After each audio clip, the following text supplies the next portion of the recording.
So I'm making this video for a friend who has three problems, I think.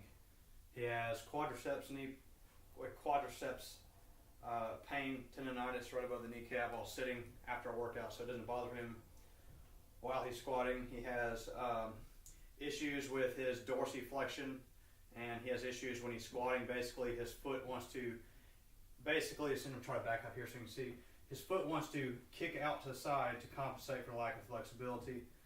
And he also has what everyone has heard of on the internet as butt wink, which is basically the spine and butt tucking under at the bottom of the squat. So I'm going to go through, first of all, just some basic things of fundamentals of how you should squat for what he's wanting to do, which is high bar all the way down. As far as range of motion, just fundamentals, because I don't know how much he knows, so I'll just start from the basics. So squatting, you want your feet to be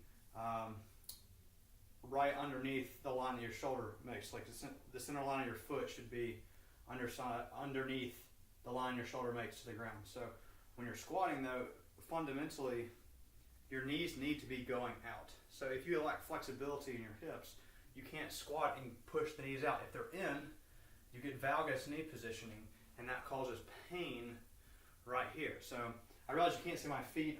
Didn't know I'll be making this video, but I'm going to do the best that I can with what I have. So fundamentally, if you don't have the flexibility to keep your knees out while squatting all the way down slow, this valgus knee positioning can cause pain.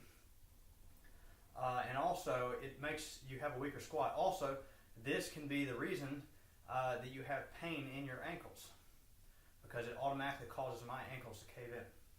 So I'm going to go through the programming aspect of why you might be having pain, and then I want to show you my full stretching routine that I do to squat properly, basically. So when training, it's important to understand two things: frequency and intensity. So in my programming that I did for Olympic weightlifting, we would squat 4 times a week: Monday, Tuesday, Thursday, Friday. We trained all of those days: Monday, Tuesday, Wednesday, Thursday, and Friday, but Monday, Tuesday, Thursday, Friday were our main squat days. On Monday, we would squat heavy, maximum singles. Tuesday would be doubles, triples, in that range, and would be 40 kilos less than what we did on Monday. So we were decreasing the intensity from Monday. Our frequency was continuous throughout the week. We had a rest day, but we were regulating the intensity to save our knees. On Thursday, Friday, it would be a maximum single on back squat, and on Thursday it was a maximum single on back squat, and Friday it was the same thing that we did on Tuesday with back squat. It would be doubles, triples, sometimes set of 5, variations of that. So we were regulating the intensity. We didn't do maximum on Monday, Tuesday, Thursday, and Friday. That was to prevent pain. So on the other end of the spectrum, if you're only training and squatting once a week, and every time you go in there you're just slamming to 1 max singles, or you're blasting the volume, you're not training often enough for your body to adapt to that movement. So you got to have the fine line of, you do it often enough to where your body adapts, but you don't do it so often and with such an intensity that your body simply can't handle it. So that's the frequency and the intensity side of it. The other side of, and this is all for the pain, the training to correct the butt wink is something that is a different answer depending on the person. There are people who are hypermobile, which means that they have too much flexibility, and there are people who are really stiff. It's actually harder. I'm hypermobile, and I have this issue, to correct butt wink, in my opinion. This is mainly because we have so much flexibility at the bottom of the squat, we have no problem getting down here. So we can easily fold up and have butt wink at the bottom of the squat, where you have the curvature of the spine like this and the butt tucking under. So if you're hypermobile, what my coach has me do is I come down slow, and he makes me deliberately stop right where I have the weakness, hold, and then go up. This helps strengthen the muscles that are weak. That's if it's a weakness and recruitment issue. I would recommend trying that either way, Reed.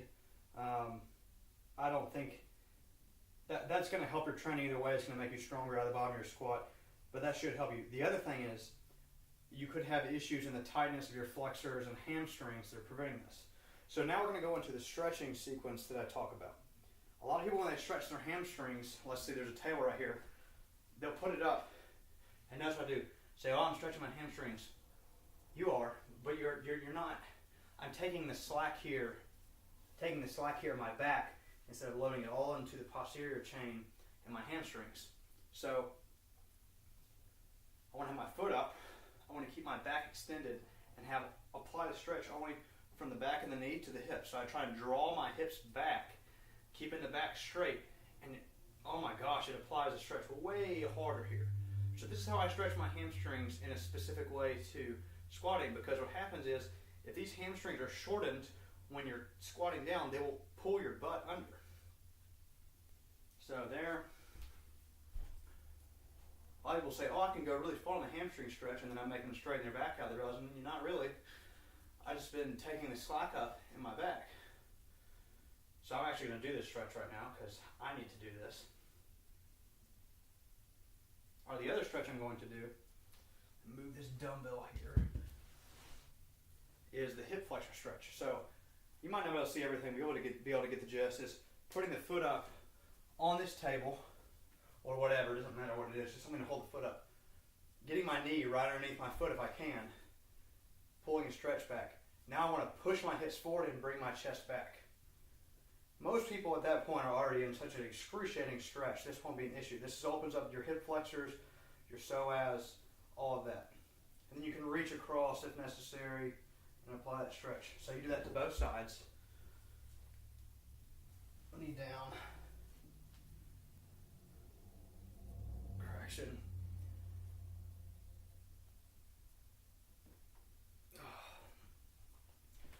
So that addresses the butt weak part of it. The flexion here, the flexors, and your hamstrings. The other issue we had was what he called ankle pronation, and I clarified, and I don't know if that's really a technical term to describe what he's saying, but essentially when he brings his knees out, or he's not bringing his knees out, his foot, one of them wants to rotate out more to the side. So say the foot's straight here, this one kicks out when he's going down. Typically this manifests from lack of internal or external rotation of the hip. So what I mean by that is internal rotation, external rotation. You can't externally rotate and you lack internal rotation. The joints downstream are going to have to compensate for that. So I'm going to show the stretches for essentially, let me get far enough back here where you can actually see external rotation, hip abductors. It's going to be stretching tensor fasciae lati, which are responsible for flexion and abduction of the hip and your hip abductors. So I'm going to bring this foot up here, shoulder width level, and now I'm going to bring this foot across, keeping the foot high, not down, high, and I'm going to lay down and force this hip to open up. I know that's probably hard to see, but it's better than no answer at all to a question. Then bring the other side up, bring the foot across. Some people, if you can only get to like right here, that's pretty typical the first time you do this, but your goal, left side's way worse, is to work down into this position. Gosh, that hurts. The other thing we want to check to make sure we're keeping our knees out is doing something I like to call the frog stretch. So I start out here on my knees, I push back, trying to feel a stretch here. If that's no stretch, further out, push back, sit. If that's not a stretch enough, push the knees out further, walk back.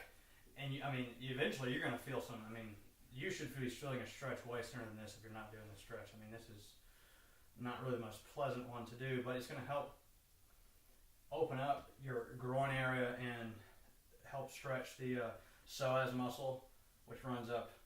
It's part of the flexors in the front of the leg, but it connects in this general area and runs up and connects to your spine deep.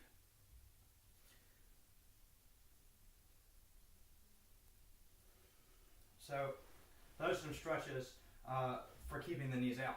One thing though, and I'm not sure why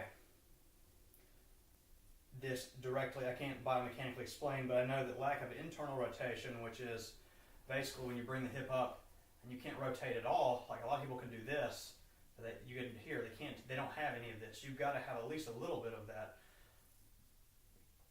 to be able to squat properly. So what we do for that is we lay down with this foot here, and it's hard to see, this foot here, and I try to rotate and lean into this. This is not the same kind of feeling stretch as the other parts of what we've been doing. It gets way more intense way sooner. Do that. Other side. Keep this out and try to keep it kind of at 90 or a little less. You tuck it in, it'd be easy. Oh yeah, this side's way worse. That.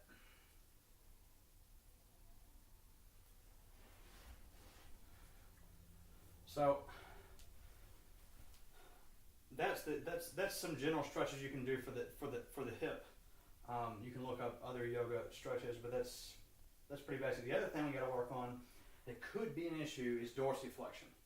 Dorsiflexion is the ability of the knee to come over the foot when squatting. So what I like to do is just grab this foot, pin it down, and you can put your foot up on a weight bench, whatever, so it's not so awkward on the floor. But then you're going to try to push and sit the knee through.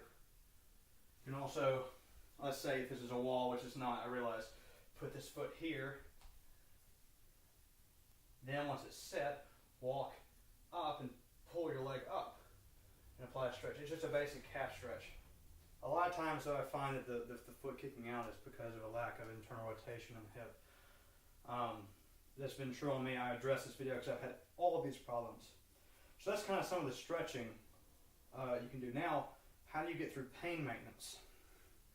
There's a pain inflammation cycle you have to break in your knee, assuming that quadriceps tendonitis is really the cause of your issues. You could have trigger points in your rectus femoris, vastus lateralis, vastus medius, the muscles that make up your quadricep, that are radiating pain down into your knee. So what you can do is, you can buy, they sell massage sticks. I don't have one up here right now with me, but basically they look like a smaller version or more intense version of a bread roller. You can use a bread roller.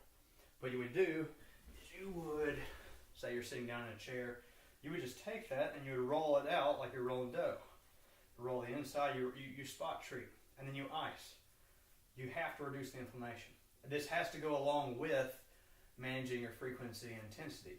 If you're only training your legs, you train legs, if that's the way you do things, once a week, and you're slamming them every time, and the rest of the week you're sitting around not doing anything, they have not gained the adaptations to train like that.